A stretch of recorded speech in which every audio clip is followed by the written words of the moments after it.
Oke teman-teman, kali ini kita akan membahas tentang mata kuliah pengantar cloud computing. Silakan disimak dan enjoy the video. Sorry teman-teman, kali ini aku akan membahas tentang materi AWS Elastic Beanstalk versus Azure Web APPS.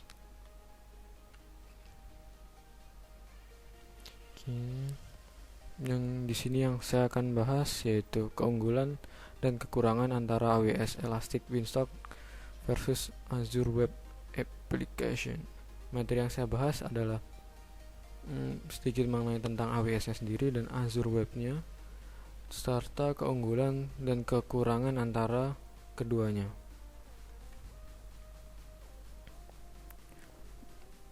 AWS Elastic Beanstalk adalah layanan yang mudah digunakan untuk menerapkan dan menyesuaikan skala aplikasi dan layanan web yang dikembangkan dengan Java, Net, PHP, Node.js, Python, Ruby, Go, and Docker pada server yang umum dikenal seperti Apache, Nginx, Passenger, dan IIS.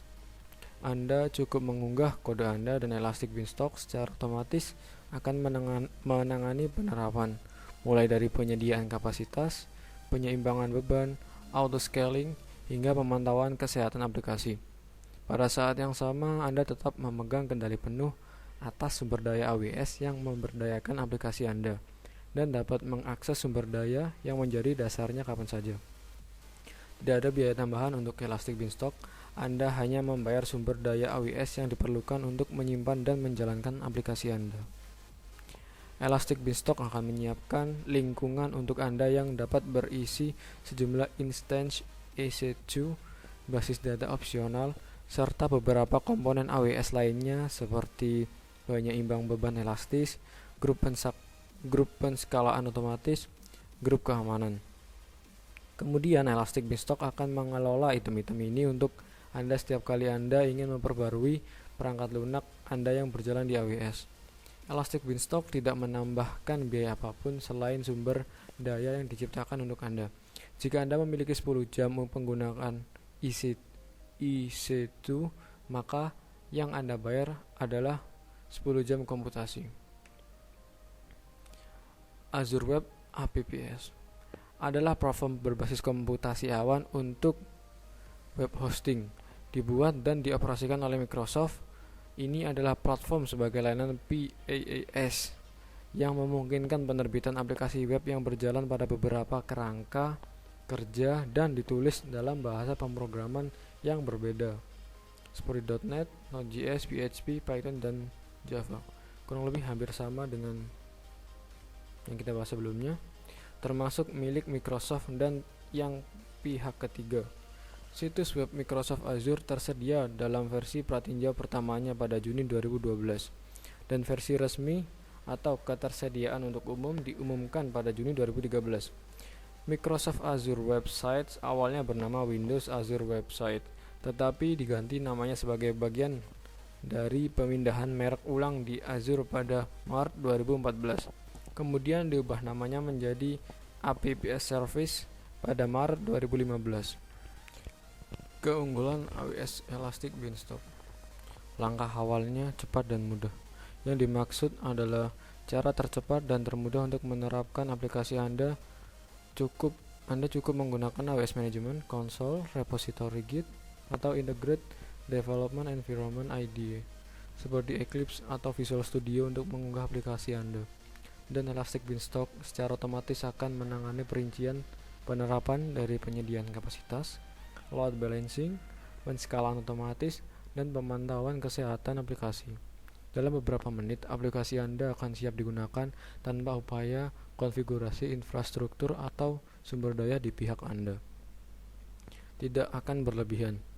Elastic Beanstalk secara otomatis menaikkan dan menurunkan skala aplikasi Anda berdasarkan kebutuhan spesifik aplikasi Anda, menggunakan penggunaan auto-scaling yang mudah disesuaikan.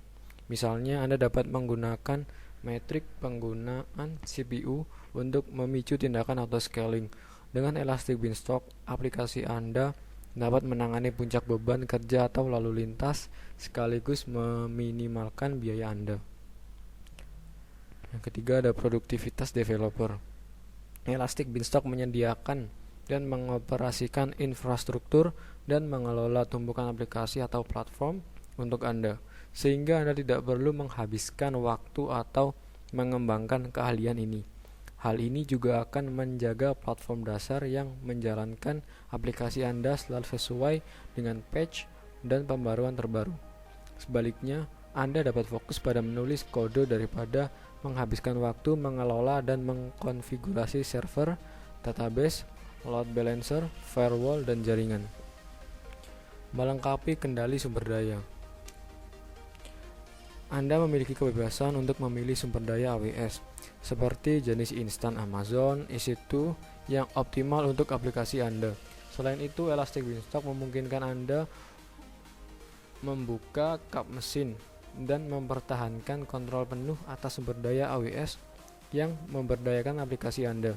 Jika Anda memutuskan untuk mengambil alih sebagian atau bahkan seluruh elemen infrastruktur Anda dapat melakukan tanpa hambatan menggunakan kemampuan manajemen Elastic Beanstalk. Kelemahan AWS. Yang pertama, dia tidak pandai memanage resource suatu layanan AWS sehingga tagihan yang dibayarkan dalam jumlah yang besar tiap bulan. Yang kedua, ada menentukan spesifikasi yang tidak sesuai dengan kebutuhan dalam membangun suatu produk, baik itu IaaS, PaaS, dan SaaS. Yang ketiga, kurang cocok untuk membangun startup atau produksi dengan budget yang kecil.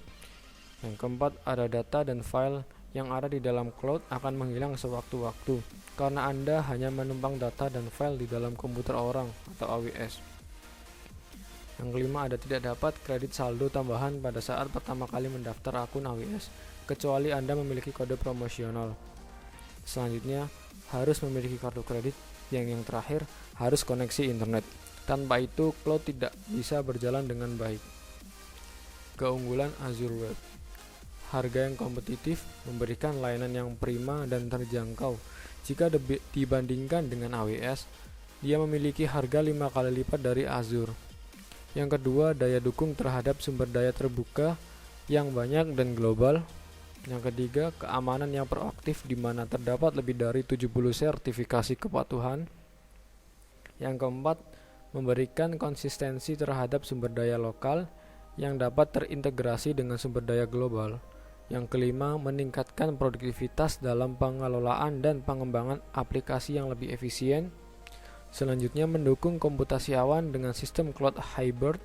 Dan yang terakhir, dilengkapi dengan teknologi kecerdasan buatan di semua perangkatnya.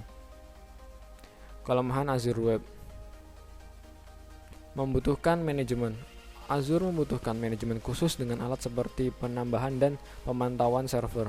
Ini berbeda dari platform SaaS karena mereka bergantung pada pengguna akhir untuk mengkonsumsi informasi. Kamu juga akan membutuhkan sumber daya manusia untuk secara fisik memonitor pusat data berbasis cloud dan memastikan bahwa semua hal berjalan lancar. Yang kedua, kecepatan. Memulai akun cloud adalah tugas yang cukup mudah hari ini dengan mengingat kemudahan akses.